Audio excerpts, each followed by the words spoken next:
नमस्कार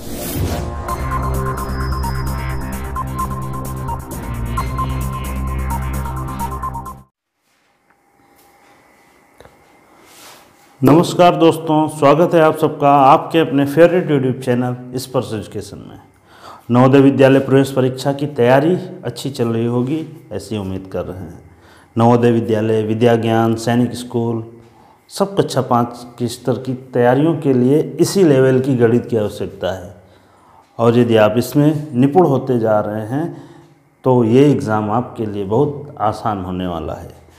और इसको आसान बनाने के लिए मेरा भी एक जो प्रयास है कि आपके लिए कुछ स्टडी मटेरियल प्रोवाइड किया जाए।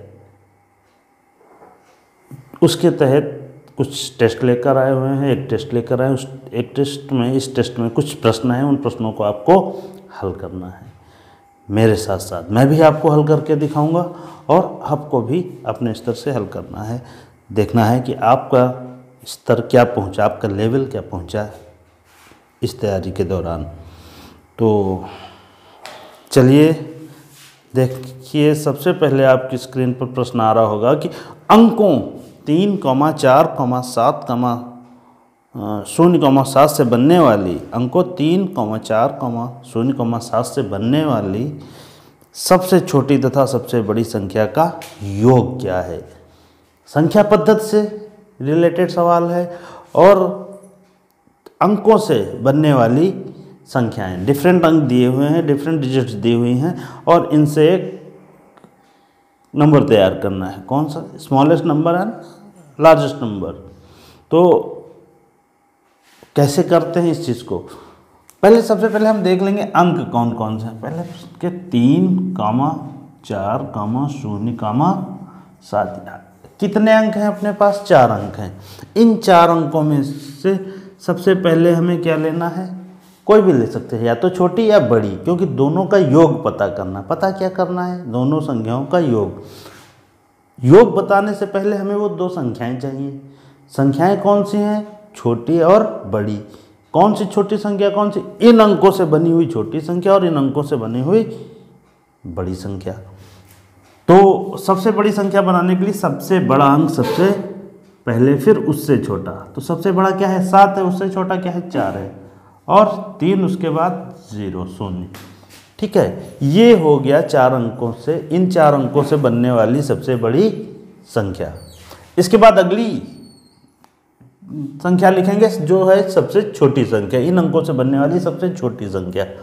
अब इस सबसे छोटी संख्या में सबसे छोटा अंक देखना, पर सबसे छोटा अंक क्या है? 0। जब 0 होता है तो उसे हम पहले नहीं लिखेंगे, क्योंकि जब 0 के बाद लिखेंगे तो ये जो 3 डिजिट पढ़ेंगे 0 को तो छोड़ देंगे और 3 अंकों को ही पढ़ेंगे, जबकि हमें इन 4 अंकों से संख्या बनानी है। तो ऐसे में क्या करना है कि 0 को हमेशा दूसरे नंबर पर रखना है। कब रखना है? जब संख्या सबसे छोटी कही जाए। तो 0 को दूसरे नंबर पर रखेंगे तो पहले नंबर पर किसको रखेंगे? इनमें जो 0 के बाद सबसे छोटा अंक 0 से बड़ा हो और इन अंकों में सबसे छोटा हो। तो सबसे छोटा क्या है? 3। फिर 0 रखेंगे, 0 हमेशा दूसरे नंबर पर। उसके बाद 4, 3 से बड़ा क्या है? 4, और 4 से बड़ा क्या है? 7। तो ये सारे अंक इस तरह से व्यवस्थित हो गए। अब क्या कहा गया? इनका योग। इनके योग की बात की जाए तो इन्हें जोड़ लेंगे। इन्हें जोड़ लेंगे, जोड़ने पर क्या आएगा? 10,477। इनका योग पूछा गया था, इस प्रकार हमने इनका योग निकाल लिया। कई बार बच्चे गलती यही कर जाते हैं कि सबसे छोटी बनाने में कहो 0 सबसे पहले रख दें और फिर 3, 4, 7। अभी 3, 4, 7 को क्या 347 पढ़ोगे, जो कि 3 ही अंकों की संख्या है, हमें तो 4 अंकों की लेनी। तो इस तरह की गलती से आपको बचना है। सवाल को ध्यान से पढ़ेंगे और देखेंगे क्या पूछा जा रहा है, जो पूछा जा रहा है वहाँ तक पहुँचने के लिए क्या करना है। तो अगला प्रश्न देखिए। एक अगला प्रश्न जो है भिन्नों का योग है। भिन्नों के योग के कई तरीके हैं, हर कोई अपने अपने तरीके से जो उसे आसान लगता है सीख लेता है। आपके सामने जो तरीका है आप इसको भी देखिए। 5 से ही 2/3 धन 4 से 1/3। 4 सही 1/3 बराबर क्या? ये तो दूसरा प्रश्न देख रहे हैं, 5 सही 2/3 प्लस 4 सही 1/3, इन दोनों का योग करना। ये कैसे भिन्न है? संयुक्त भिन्न है। तो क्या कर सकते हैं, वैसे देखा जाए तो 5 पूर्णांक है, इधर 4 पूर्णांक है, इन दोनों को का योग करने से क्या आता है 9, और इधर क्या है, ये दोनों 2/3 और 1/3, इन्हें हम बाद में सिर्फ जोड़कर 9 के साथ लिख सकते हैं, इस प्रकार भी आ जाएगा। पर तरीका क्या कहता है? तरीका ये कहता है कि जब सबसे पहले तो हम इन्हें सिंपल कर लेंगे, 5 × 15 2 17/3 करेंगे, और 4 × 12 1 13/3। क्या किया गया है, इसको गुणा करके इनको ऐड करके जो आएगा एडिशन उस बटे 3 कर लिया जाएगा, अंश बटे हर।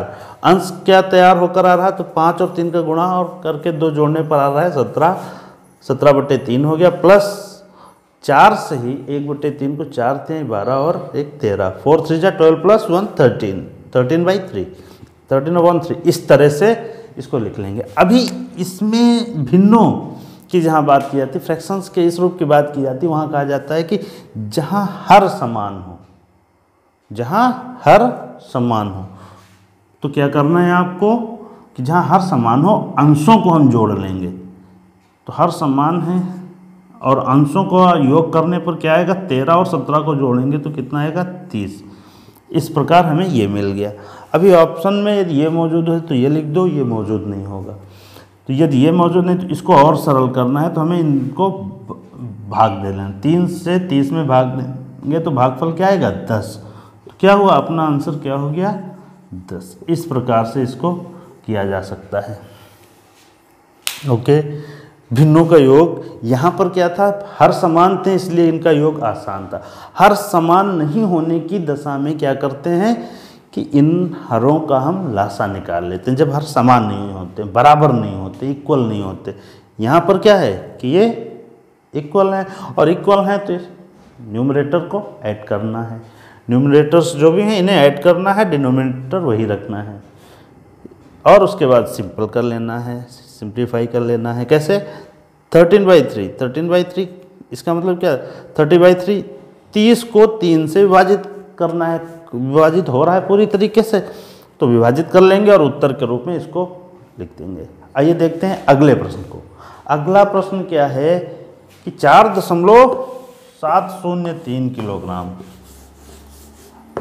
4.703 किलोग्राम। तीसरा प्रश्न है 4.703 kilogram plus 0.62 kilogram plus 0.62 kilogram plus 48.9 kilogram का योग क्या होगा।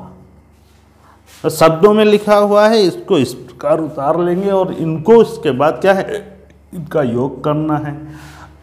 आप रफ में सबसे पहले कोशिश कीजिए कि यहाँ सबसे बड़ी जो संख्या है उसको सबसे पहले लिख लें। अब अगली जो इनसे बड़ी संख्या क्या है, दशमलव के बाद 2 अंक है, दशमलव के बाद 1 अंक है, 1 अंक है। अब जहाँ 2 अंक है वो बड़ी हो गई, जहाँ 1 अंक है उन दोनों में हम टैली करेंगे, चेक करेंगे कि कौन छोटा है कौन सा बड़ा है। तो बड़ा कौन सा है, ये। तो इसको लिखना किस प्रकार है, यहाँ दशमलव के बाद यहाँ 3 अंक है, यहाँ 1 ही अंक है। तो ये नहीं कि ये 703 है, ये बड़ी दिख रही है।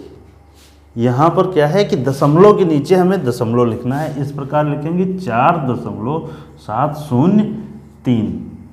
और इसी प्रकार अगली संख्या लिख लेंगे 0.62। अब इनको प्लस करने के लिए दशमलव के बाद एक चीज़ का ख्याल रखना है कि कोशिश कीजिए इन सब अंकों को बराबर कीजिए। यहाँ सबसे ज़्यादा कितने अंक हैं, दशमलव के बाद 3 अंक हैं, दशमलव के बाद 3 अंक हैं, और 3 अंक हैं तो इनको भी 3 अंक कर लीजिए और इसको भी 3 अंक करने के लिए क्या करेंगे, 0 बढ़ा लेंगे। यहाँ क्या करेंगे, 0 बढ़ा लेंगे। अब इनको ऐड कर लीजिए, तो इस लाइन में क्या आया 3, इधर है 2, 9, 7, 16, 6, 22, 22, कैरी हो गया 2। अभी दशमलव के नीचे दशमलव उतार लेंगे और 8, 2, 10, 4, 14 के 4, कैरी हुआ 1, 5, 4, 1, 5। इस प्रकार इनका योग मिल गया। एक तो स्टेप ये कर सकते हैं, दूसरा स्टेप ये कर सकते हैं कि इस तरह से अब रफ में कर जल्दी उत्तर पा सकते हैं। तरीके से कहा जाए तो पहले इन दोनों को जोड़िए, फिर इनका जो योगफल है वो इसमें जोड़िए। तो इसके लिए क्या करेंगे, मान लेंगे यहाँ 3 अंक है, दशमलव के बाद क्या है 3 अंक है, तो इन 703 में 620 जोड़ने पर कितना आएगा 1323। 1323 में 323 और 4, 1, 5 ये आया इन दोनों को जोड़ने पर, और इधर 48.9। अभी ऐसे भी देख सकते हैं कि ये 9 मतलब 900, 3 अंकों में करेंगे 900, तो 9, 3, 1223, इधर 1223 मतलब 223 और 9, 48 और 5, 53 और 1, 54। ये और वो टैली कर रहा है, तो इस प्रकार इसको ऐड कर लेंगे। ये जो ऐड मैंने किया है वर्बली किया है, आप इसको रफ में कर सकते हैं। फाइनली करना क्या है कि हमें आंसर तक पहुंचना है। तो आंसर तक पहुंचने के लिए इन दोनों को ऐड कर लीजिए, जो एडिशन है इन दोनों का उसको अगले में ऐड कर दीजिए या इसमें अगला ऐड कर दीजिए। इस तरह से हम आंसर तक पहुंच जाएंगे, ये हो जाएगा आंसर। तो अगला प्रश्न देखिए क्या है कि 180 के अभाज्य गुणनखंड। अभाज्य गुणनखंड क्या होते हैं, ये कैसे निकाले जाते हैं? अभाज्य गुणनखंड प्राइम फैक्टर्स कैसे निकाले जाते हैं, ये सबसे ज़्यादा इम्पोर्टेंट कहा जाता है गणित के लिए। क्यों? क्योंकि इसकी ज़रूरत समय समय पर पड़ती रहती है। चौथा है 180 के अभाज्य गुणनखंड। गुणनखंड विधि होती है, गुणनखंड निकालने का, फैक्टर्स निकालने का जो तरीका होता है वो तरीका अपना है। क्या है? मुझे जो बेहतर लगता है वो ये तरीका है कि 180 को इस प्रकार लिखें और उसे सबसे छोटी अभाज्य संख्या से काट कर देखें, विभाजित कर कर देखें हो रहा है कि नहीं हो रहा। नहीं हो रहा तो उससे बड़ी अभाज्य संख्या लें। तो यहाँ ये सम है इसलिए सबसे छोटी अभाज्य संख्या से काटेंगे, कितना आएगा, विभाजित करने पर आएगा 90। फिर ये भी सम है, फिर इसको भी विभाजित करेंगे 2 से, और 2 के बाद अब ये सम नहीं है, ये क्या है, सम नहीं है, तो इस विषम है, तो क्या ये अगली जो भी विषम संख्या है उससे कट रही। तो 2 के बाद कौन सी है विषम, और अभाज्य 3 है, तो 3 से विभाजित करके देखेंगे, 3 से काट कर देखेंगे, कट रही। कैसे? अंकों का योग। भाई डिवीज़न रूल्स आने चाहिए।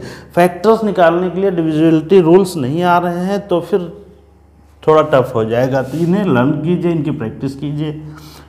तो इसके बाद 5 + 1 = 6, मतलब ये फिर से 3 से डिवाइड हो जाएगा और ये 5 से डिवाइड हो जाएगा। इस प्रकार क्या आया, 2 × 2 × 3 × 3 × 5। इस प्रकार प्राइम फैक्टर्स कहा गया है, वो इसके अभाज्य गुणनखंड मिल गए हैं। बहुत ही सिंपल तरीका है, वो संख्या लिखें और अभाज्य संख्याओं से इसको विभाजित करते चले जाएं। तब तक विभाजित करना है जब तक नीचे 1 ना आ जाए, और 1 आने के बाद इधर जो भी संख्याएं होंगी उन्हें गुणनखंड के रूप में लिखकर बताएंगे। ये हैं, कई बार इनकी संख्या पूछ सकते हैं तो काउंट करके इनकी संख्या बता देना है। ठीक है, अगला क्वेश्चन देखिए, वह बड़ी से बड़ी संख्या ज्ञात करें। वह बड़ी से बड़ी संख्या ज्ञात करें जो 24 मीटर, 32 मीटर और 44 मीटर को पूरी विभाजित कर दे। 24 मीटर, 32 मीटर और 44 और 44 मीटर को पूरी तरह से विभाजित कर दे।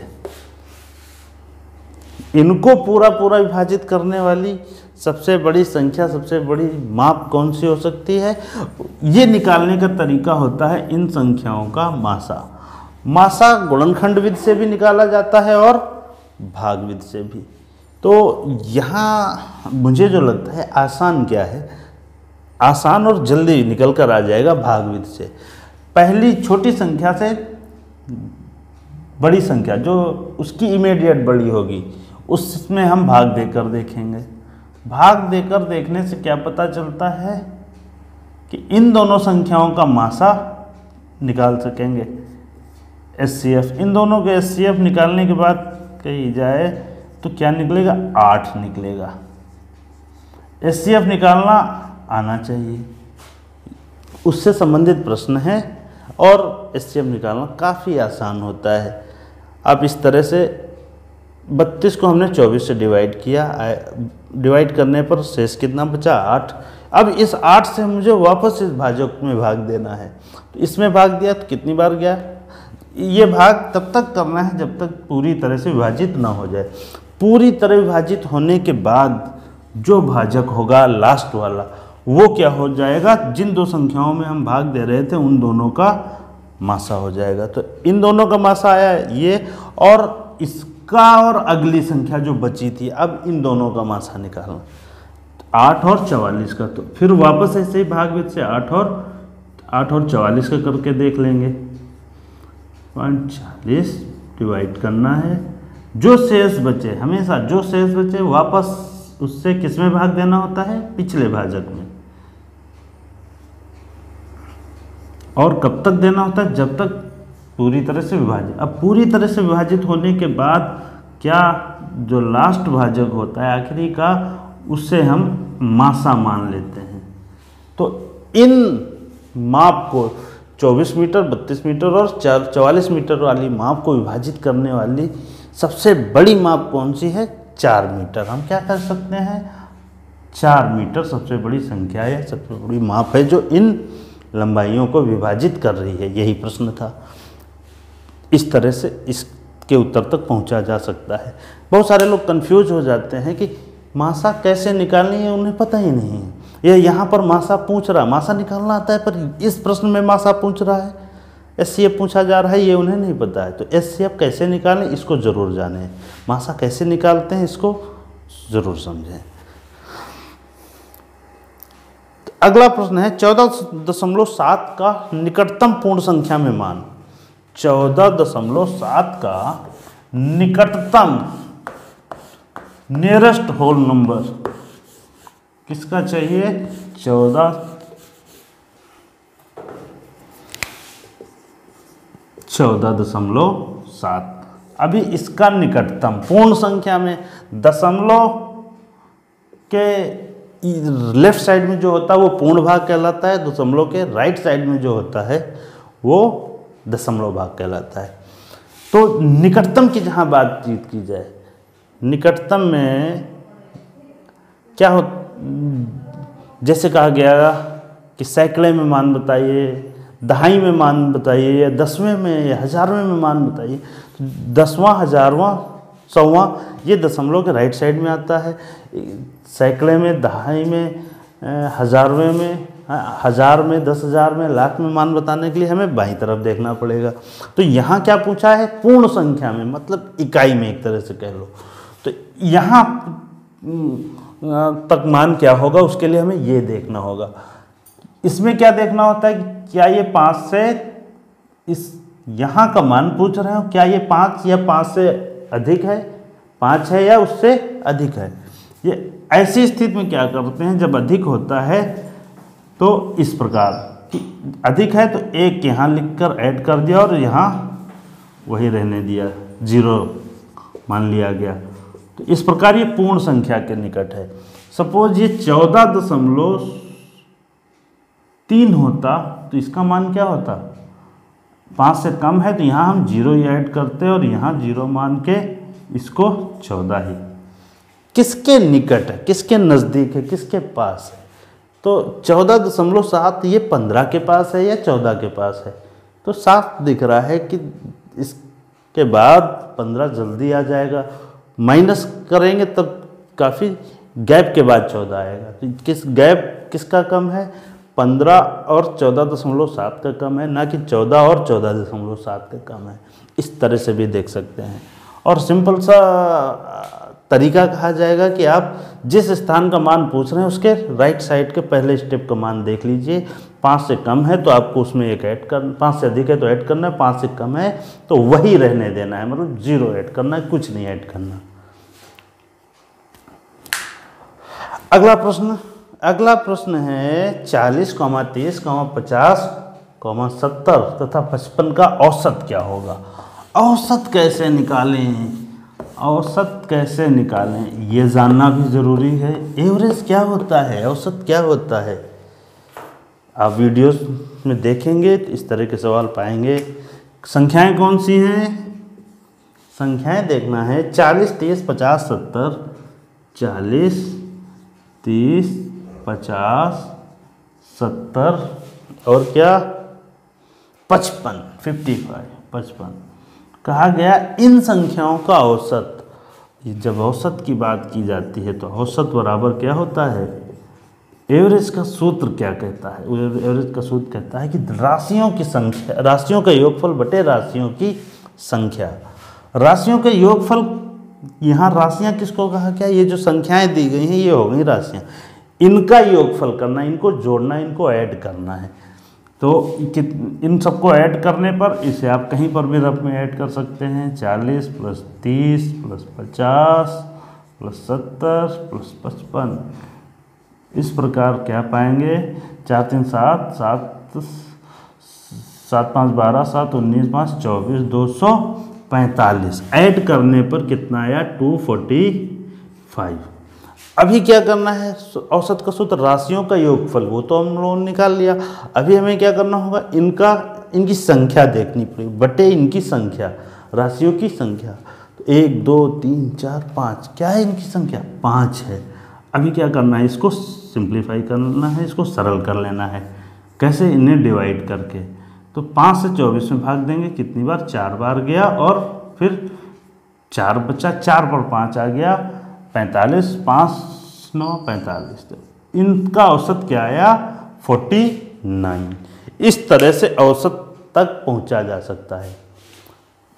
देखते रहिए, समझते रहिए और प्रैक्टिस करते रहिए। अगला प्रश्न देखिए, प्रतिशत से संबंधित है। नवोदय विद्यालय प्रवेश परीक्षा, सैनिक स्कूल प्रवेश परीक्षा में आने वाले ये सब टॉपिक हैं, और इनकी जितनी भी प्रैक्टिस की जाए कम है, क्योंकि परीक्षा में किस प्रकार का प्रश्न आ जाए कहा नहीं जा सकता। तो हमें अपनी तैयारी मजबूत रखनी चाहिए। 2/5 का प्रतिशत मान ज्ञात करो। 2/5 का प्रतिशत मान ज्ञात करो, मतलब 2/5 को प्रतिशत में बदलना। और जब प्रतिशत में बदलने की बात की जाए तो एक छोटी सी लाइन, किसी भी भिन्न को, चाहे वो साधारण हो चाहे वो दशमलव हो, उसे प्रतिशत में बदलना है तो 100 से मल्टीप्लाई कर दो, 100 से गुणा। तो प्रतिशत, किसी भी संख्या को, किसी भी भिन्न को प्रतिशत में कैसे बदलते हैं? 100 से गुणा करके। यहाँ मल्टीप्लाई 100 करेंगे तो आपको इसका मान मिल जाएगा 20 दूनी 40%। हम इसे क्या कह सकते हैं? 2/5 को 40 भी प्रतिशत कह सकते हैं। इसके बारे में कैसे समझ सकते हैं? मान लीजिए मेरे पास 200 रुपये हैं और मैंने इसका 2/5 भाग खर्च कर दिया। 2/5 भाग खर्च कर दिया तो देखा हमने कितने भाग, हमने कितने रुपए खर्च किए? 80 रुपये। अब ये 80 रुपये, क्या हम इसको और प्रतिशत में क्या कह सकते हैं? तो 200 रुपये को हम 40% भी कह सकते हैं। देखते हैं क्या 40% निकालने पर 80 रुपये आ रहा है? आ रहा है। तो हम ये भी कह सकते हैं कि 200 रुपये का 2/5 भाग मैंने खर्च कर दिया, या मेरे पास 200 रुपये थे और मैंने उसका 40% खर्च कर दिया। तो ये दोनों लाइनें एक जैसी हैं। इससे क्या समझ में आता है कि 2/5 को 40% भी कहा जा सकता है। और इसी तरह और भी आप बना सकते हैं प्रतिशत में, उनको क्या कहा जा सकता है, इनको निकाल के आप इसकी प्रैक्टिस कर सकते हैं। बाकी 2/5 को प्रतिशत में बदलने का क्या तरीका है, 100 से मल्टीप्लाई कर देंगे और मल्टीप्लाई करने के बाद जो आएगा वो क्या कहलाएगा, प्रतिशत कहलाएगा। ओके, नेक्स्ट क्वेश्चन देखिए। नेक्स्ट क्वेश्चन है, एक व्यक्ति ने टेस्ट क्या होता है, टेस्ट में लगभग कई टॉपिक डाल दिए जाते हैं, जिससे क्योंकि परीक्षा में लगभग हर टॉपिक से प्रश्न आते हैं, हर अध्याय से रिलेटेड प्रश्न होते हैं, तो यहाँ पर भी लगभग सभी तरीके के प्रश्नों को होना ज़रूरी है। इसमें लगभग काफ़ी टॉपिक कवर किए गए हैं।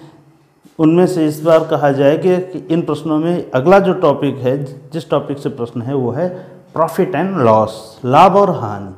अब इसके लिए लाभ क्या होता है, हानि क्या होती है, लाभ और हानि कैसे निकालते हैं, प्रतिशत लाभ प्रतिशत हानि, इनको निकालना यदि आता है तो इस प्रश्न का उत्तर आपके पास अवश्य। प्रॉफिट एंड लॉस का प्रश्न है, लाभ और हानि का प्रश्न है।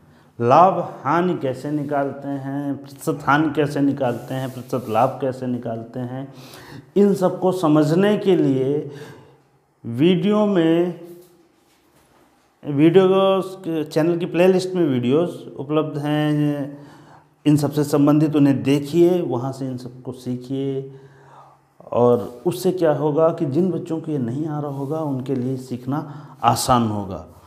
तो प्रश्न देखते हैं कि एक व्यक्ति ने 600 रुपये की साइकिल खरीदी और उसे 575 रुपये की बेच दी।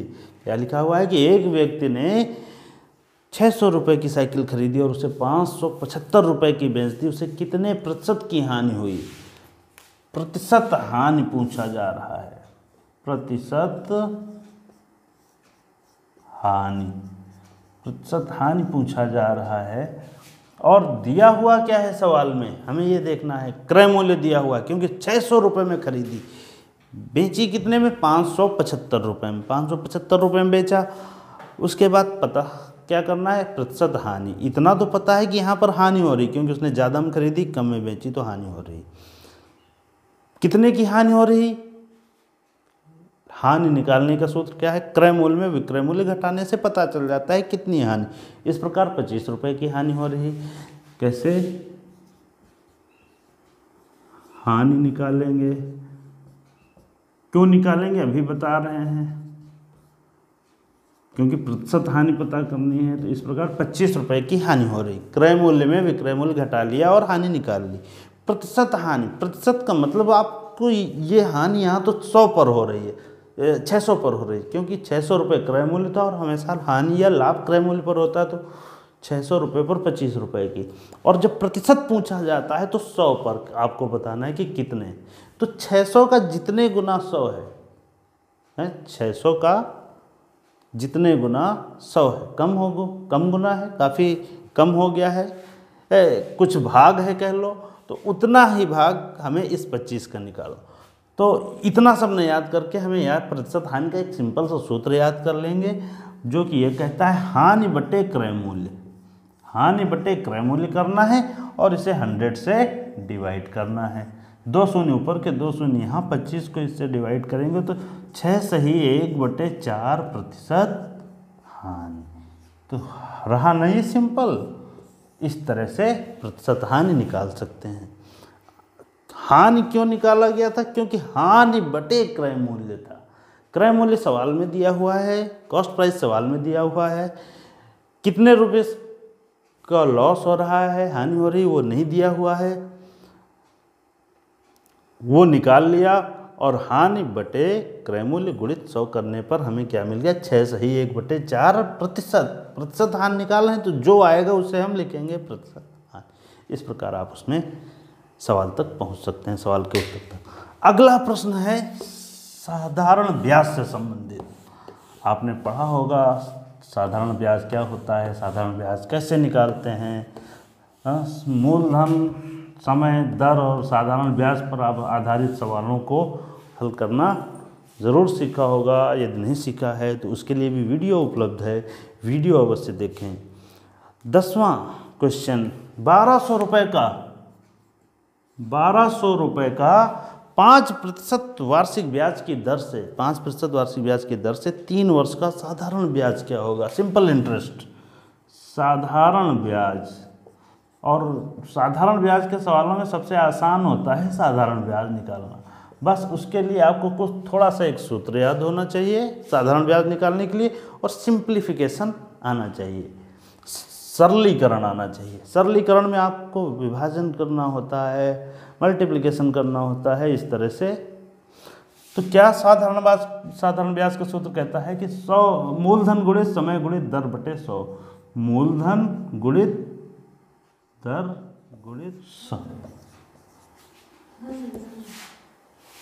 मूलधन गुणित दर गुणित समय बटे 100। ये लिखने के बाद अभी हमें सवाल में देखना है मूलधन कितना है। मूलधन हमें रुपयों में दिया होता है और रुपये या पैसे में हो सकता है, तो उसके बारे में कैसे पता चलेगा कि मूलधन कौन सा है? तो इतने रुपए का जितने रुपए की बात की जाए, इसका मतलब वो हो गया मूलधन। तो यहाँ कहा गया है 1200 रुपये का कितने प्रतिशत? 5% की दर से। दर हमेशा प्रतिशत या प्रतिशत, वार्षिक, मासिक, दैनिक, इस तरह से होगी। ये क्या हो जाएगी? दर। तो यहाँ क्या है? 5%, और समय वर्ष माह या दिन में होगा। तो कितने वर्षों का? 3 वर्ष का। और बटे क्या करना है? 100। ये 100 कहाँ से आया? ये 5% को 5/100 ले लिया जाता है, और इसको सरल करना है। 2 शून्य यहाँ काटे, 2 शून्य यहाँ, 2 शून्य के क्या मतलब? 100 से हमने 1200 को भाग दिया तो क्या आया? 12 आया। 100 से हमने 2 शून्य काटने का क्या मतलब कि हमने 100 को 100 से 1200 में भाग दिया तो क्या आया? 12। अभी अलग से लिखने की जरूरत नहीं, 2 शून्य काट, यहाँ थे 2 यहाँ थे, दोनों को हटाया तो 12 बच गया। 12 वैसे भी मिल रहा, 12 ऐसे। अभी इनका गुणा कर लेंगे तो 12 पंचे 60, और 60 के 180 रुपये। तो इस प्रकार हमें हमारा इस सवाल का उत्तर मिल गया। क्या पूछा जा रहा था? साधारण ब्याज क्या होगा? तो हम कह सकते हैं कि 1200 रुपये का 5% की दर से 3 वर्ष का साधारण ब्याज 180 रुपये होगा। ये कुछ महत्वपूर्ण प्रश्न थे आप सबके लिए। इन्हें देखिए, इनकी प्रैक्टिस कीजिए। पसंद आए लाइक शेयर कीजिए, अपने दोस्तों की भी हेल्प कीजिए जो तैयारी कर रहे हैं इस तरह के एग्ज़ाम की, और समय खूब दीजिए। गाइड से जुड़कर उन सवालों को हल कीजिए, और जितना ज़्यादा समय देंगे, क्योंकि लगभग 150 से 60 दिन बाकी हैं परीक्षा के, और इन दिनों में आप जितनी मेहनत कर लेंगे, आप एक अपने गोल के नज़दीक पहुंचते चले जाएंगे। तो चलिए मिलते हैं नेक्स्ट वीडियो में, तब तक आप अपनी प्रिपरेशन जारी रखिए। Best of luck, enjoy.